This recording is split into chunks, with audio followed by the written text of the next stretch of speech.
বন্ধুরা, আজকের ভিডিও অনুযায়ী আমরা জানবো যে আমরা কেন হরিনাম জপ করব।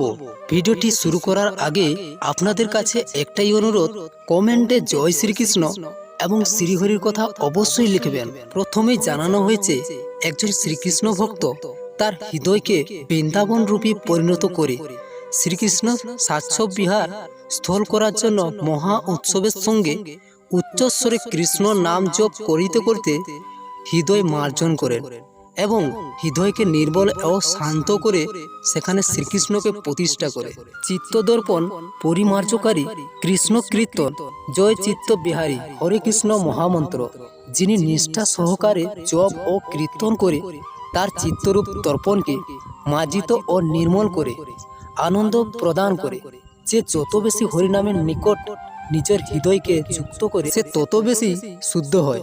যেমন লোহার রড আগুনের সংস্পর্শে উষ্ণ থেকে উষ্ণতর হয়, তেমনি শ্রীকৃষ্ণের নাম রূপ লীলা কীর্তন ও শ্রবণ করলে মন চিত্তও বেশি পরিশুদ্ধ হয়।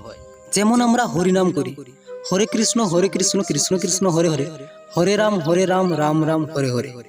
হরিনাম জিহ্বায় স্পর্শ মাত্র দুর্বাসনা বিনাশপূর্বক প্রেম ফল প্রদান করে। যাদের জিহ্বায় ভগবানের দেবনাম বিরাজ করে তারা যদিও অত্যন্ত নিচকুলেও জন্মগ্রহণ করেন, তবুও তারা শ্রেষ্ঠ। যেমন লক্ষ্যহীরা হরিনাম জপ করে উদ্ধার হন। জগাই মাথায় ঘোর পাপী ছিলেন, কিন্তু সেও হরিনাম করে উদ্ধার হন। তাই আমরা কোটি কোটি জন্ম পাপ করেছি, এই কারণে আমরা হরিনাম জপ করি।